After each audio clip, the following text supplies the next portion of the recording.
Russian mercenaries say they have surrounded most of Bakhmut in eastern Ukraine. The city has been the focus of extensive fighting in recent weeks. Ukraine has acknowledged that its troops there are under severe pressure and may have to pull out. Meanwhile, the authorities have ordered some residents in Kupiansk to leave because of Russian shelling from across the border. Our reporter Sofia Batiza has the story. Russia is getting closer to its first major victory in half a year. In eastern Ukraine, it's the Wagner Group, made up of tens of thousands of mercenaries and ex-convicts, that has spearheaded the offensive. They've called on President Zelensky to withdraw his troops from the city of Bakhmut.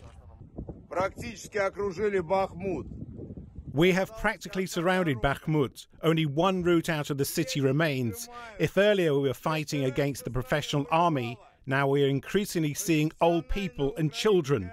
Give them a chance to leave the city. The city is surrounded. Bakhmut is a fairly small town set in farmland. Before the invasion, it had a population of around 73,000 people.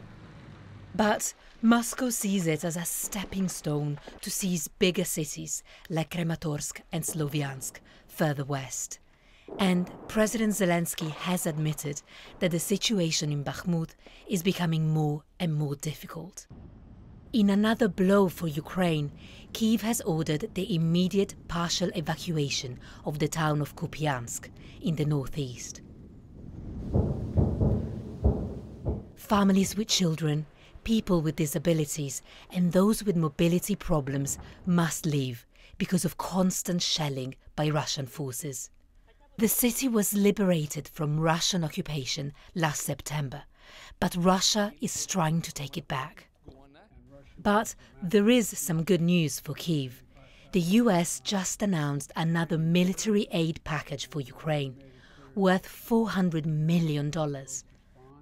Together we work lockstep to supply critical security assistance to Ukraine, and from everything from what we've done in lockstep. Ammunition, artillery, armored tanks, air defense systems, and we've been together throughout this. After 1 year of relentless war, Kyiv says it urgently needs more weapons from the West to fight off Russian aggression. This is crucial. Ukraine fears that Russia has amassed thousands of troops in the east and is getting ready to launch a major new offensive. Sofia Batiza, BBC News.